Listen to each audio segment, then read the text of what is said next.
students have a choice as to whether or not to join this kind of class. So I was really interested in why our students are choosing to join a CLIL class or not. And thinking about factors that influence student choice, there were actually 3 levels of choice that I was looking at. Institutional choice in terms of why does the university choose to offer a CLIL program? Teacher's choice, why does a teacher choose to become involved? Why does it, like Bethany was just saying, we kind of made this ourselves. Why do teachers choose to do this? And then student choice is the main focus. So I'll look at institutional choice and teacher choice very briefly. Institutional choice, some research coming out of Europe says that institutions choose to implement CLIL for 3 main reasons. One is to attract foreign students, and that's especially important where the CLIL is taught in English at the university level, and the home language of the university is one that's not learned very much abroad. So for example, Norwegian, Dutch, universities in Norway and Holland very often offer classes taught in English to attract foreign students. Also to improve the abilities of domestic students and their competitiveness on an international marketplace, and raise the profile versus domestic university. The CLIL programs have a real sense of prestige attached to them through a lot of Europe. There were another set of factors. These from 4 to 9 were listed, but these were minor factors. The big 3 were definitely attracting students, competitiveness of domestic, and the prestige of the program. Now, I think, well, this research was done in Europe, but of course I think it's reasonable to assume that in the Japanese context, universities are thinking along the same lines, thinking about attracting foreign students, the competitiveness of Japanese students, and the prestige of the program. However, coincidentally, Bethany and I have just started a research program on figuring out this question. So any of you who are based at a university in Japan, later we have a favor to ask of you. We need 3 minutes of your time before you go off to lunch. So that's institutional choice. On the teacher side, at least for us, and we think generally speaking, teachers who choose to become part of a CLIL program have a certain sense of what's good about CLIL.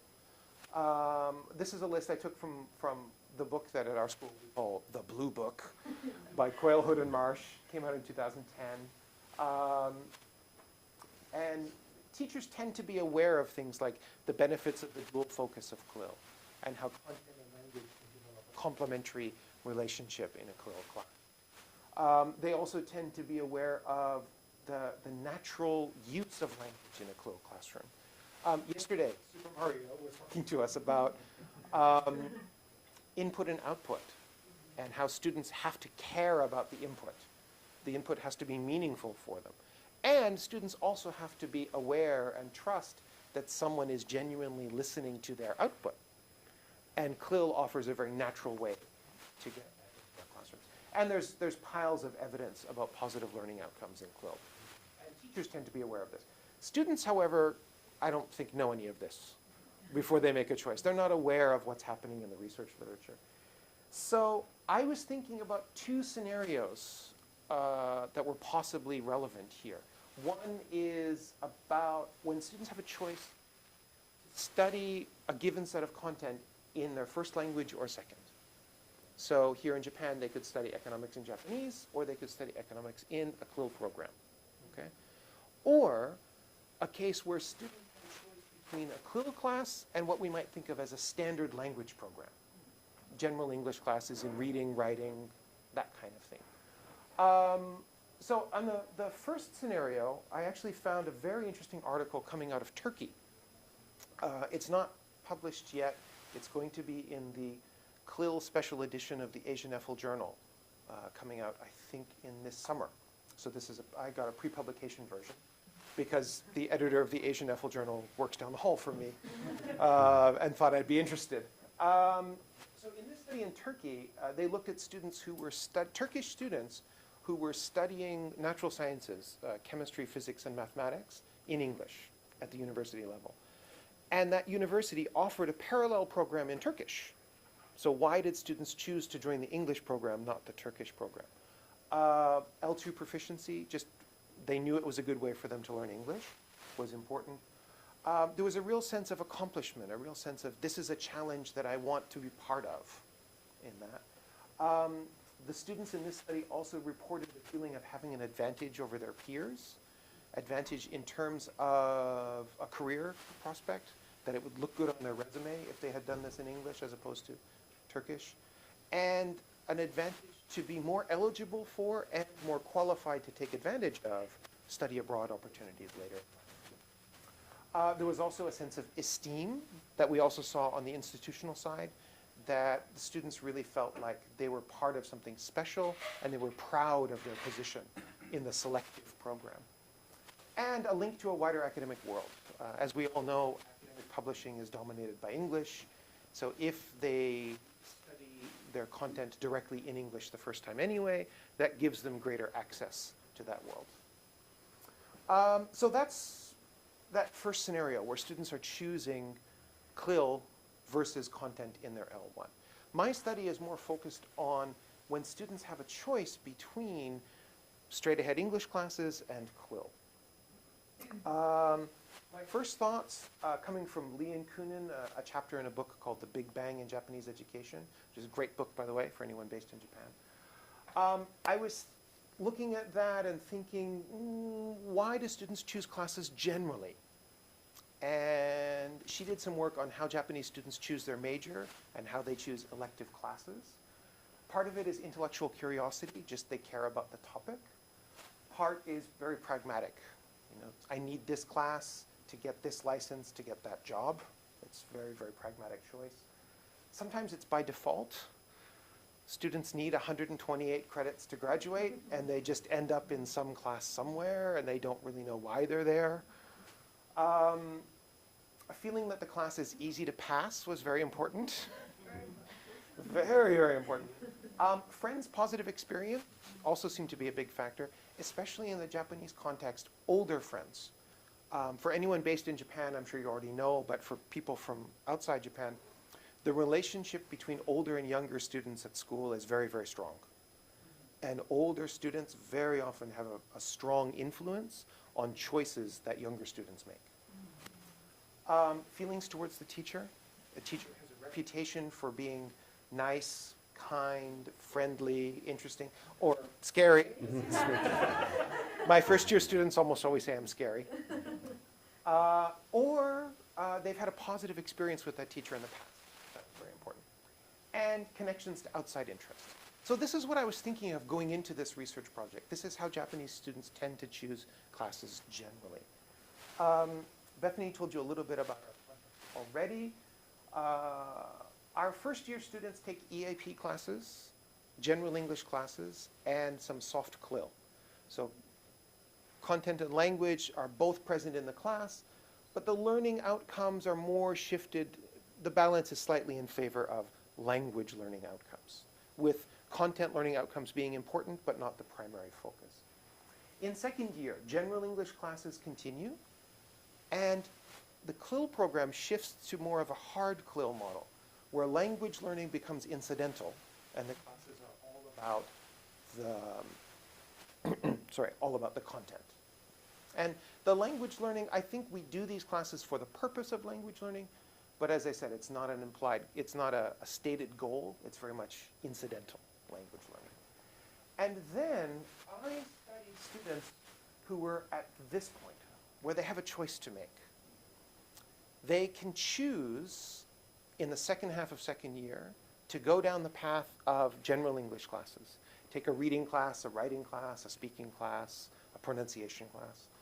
Or they can take those general English classes along with hard CLIL options and maybe move into the EMS classes. And I studied students who were at this point, just making that choice. And I did semi-structured interviews with students, and I talked to each student for somewhere between a half an hour and an hour, depending on the students. Okay. And in the end, I ended up talking to a dozen students altogether. 9 of them had chosen the hard CLIL route, and 3 of them had not chosen the hard CLIL route. Can I just clarify one thing quick Sure. then? That they needed to take the hard CLIL route to be able to go to the AMS classes? No, in they the end? didn't. Okay. They didn't. It turned out that that was the general route, but they didn't have to do it that way. I just wanted to clarify, sorry. Okay. That either the hard CLIL route or the general English CLIL route, they all satisfied the same credit requirements. Yes. You needed to take 5 credits, and all of them were in the same set of 5 credits. Right. They were all, in terms of the number of credits, in terms of requirements to graduate, they all satisfied the same requirements. So it wasn't like the hard CLIL route was somehow more productive for the students. Looking through the interview data, I did a categorical analysis of interview data, and I found that factors influencing student choice, the big 5 factors that influence student choice were intellectual curiosity about the content, the perceived benefits of CLIL, and a sense of challenge. And more detail on those 3 later, because those are actually tied to the idea of CLIL. 2 very important factors that came up were relationship with the teacher, a positive experience with the teacher in previous classes, or the teacher's reputation were very important. Lots of the students told me I chose the CLIL option because I like Mr. Blah Blah. Or I chose this general English class on reading because I had a very positive experience with this teacher before. So that was a very important factor. And also schedule was a very important factor. Unfortunately, the CLIL classes were offered at unfortunate times. For example, Monday first period. And that was a factor that kept some students out of the hard CLIL choices, that they were not interested in showing up at 8:45 on a Monday morning to do that.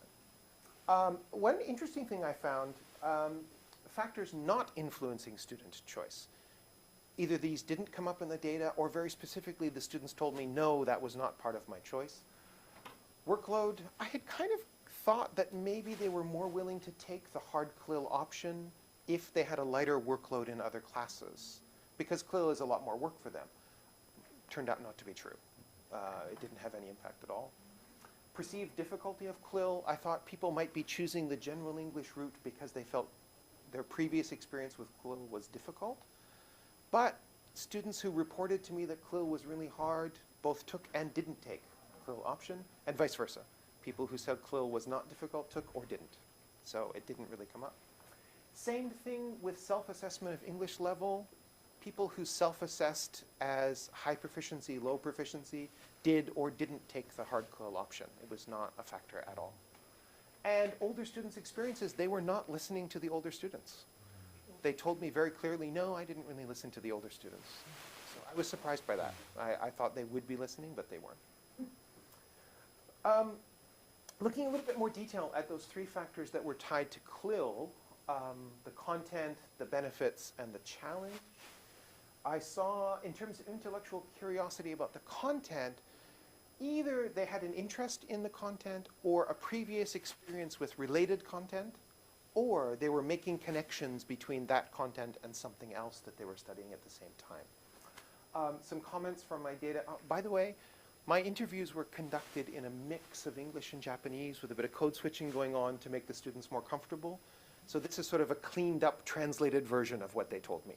So these are not exact quotes from the students. Interested in the contents of the class. The philosophical angle of studying Gandhi for a term seemed very interesting to some students. One was very interesting. He noticed in the syllabus that the class text was by Jared Diamond. And he read a book by Jared Diamond before and was interested to learn more. Or another student taking a class in the history of Mediterranean civilization, a class that's taught in Japanese, and was interested in taking a class on the collapse of civilization because it covered some of the same ground in English, and putting those 2 together. Okay. Perceived benefits of CLIL, lots of things about their English skills getting better, and especially about real use, that somehow these CLIL classes were activating their English or making English that they had learned in a grammar book in high school somehow more real for them. Also the dual focus, killing 2 birds with 1 stone. They were learning content, but also learning English. It seemed very efficient for them. And the idea of CLIL giving them a different perspective. One student said, the one on the bottom here, learning something in English makes me think about it differently than when I learn about it in Japanese. So they weren't studying the same content in English and Japanese, but related classes, history of the Mediterranean and the collapse of Mediterranean civilizations. There was overlap. And that overlap studied once through a Japanese medium class and once through an English medium class. The students really noticed that they were getting a different perspective on that, and they valued that. Challenge, not like other students. Lots of my friends choose easy classes, but I don't do that. My friends picked that class because the teacher's really easy, but I don't like his class because it's too easy. And lots of stuff like that. I think, again, going back to that sense of prestige that the Turkish researchers found and that on the institutional level was also important. We had a giant political battle about whether or not our EMS and CLIL programs could be selective, that we could set a minimum entry requirement, and in the end we couldn't. We lost. We lost the battle. But the students themselves seem to be sensing that there is something there. There's a bit of self-selection going on. Yeah. There's also a sense of testing yourself. You know, why do you climb a mountain? Because it's there. Why do you take a CLIL class? Because I want to prove to myself that I can take a CLIL class. It's that sort of feeling. Okay. However, I would like you to take my results with a grain of salt, because a colleague of ours, John Adamson, who works down the hall, he did a related study where he surveyed the whole cohort, 170 students, about their experiences in the soft CLIL classes of first year. And he found a very clear difference between higher and lower proficiency groups, where higher proficiency groups were seeing CLIL as a dual language and content class. Lower proficiency students saw it as a language class or a content class, but very few lower proficiency students saw it as both. Higher proficiency students noticed the benefits. Lower proficiency students focused on difficulty. Higher proficiency students appreciated the challenge. Lower proficiency students seemed to be confused about the outcomes and the goals and the point. Like, why aren't we studying grammar? Why aren't we studying pronunciation? I don't know why I'm here. What is this class doing for me? And coincidentally, my research subjects all came from the higher proficiency group. Now, possibly they had a more positive experience, so they were more willing to talk to me. Or, just coincidentally, in first year classes, all of my classes are at the higher end of the proficiency range. So the lower proficiency students didn't have experience with me as a teacher, and I have a reputation for being scary, so they didn't feel comfortable to come talk to me. But interestingly, it's not that the hard CLIL option only appeals to the higher proficiency students, because students from both proficiency ranges do take that option. I just didn't have a chance to talk to any of the lower proficiency students about why they were doing it. So they may have the same feelings, or they may be doing it for different reasons that I haven't established yet. But anyway, in general, relationship with the teacher and schedule are general factors, but related to CLIL, mostly we're looking at the content, the perceived benefits, and that sense of challenge or esteem that they seem to be getting out of the CLIL. And that's mostly what I found. All right, any questions? Comments, questions? Oh, yes. Okay, thank you so much for your presentation. Oh, thank you. And I'm working at the university in Kobe, and I personally think it is very important to adopt this kind of system to my university too. And my question is about student proficiency. You mentioned that there was some difference in perception of CLIL between lower proficiency students Yes. and higher proficiency students. In your university, what is the border between? Among this cohort, it changes a little bit every year because they're basically chunked into two groups. They're ranked in order and then chunked into two equally sized groups. So the borderline shifts every year a little bit, but it's about TOEFL paper-based test score about 450, 460-ish is the borderline between higher and lower proficiency at our school. Do you give any placement tests? Yes, we do, and that's how they're ranked. We, as of this year, we're using the CASIC online placement test.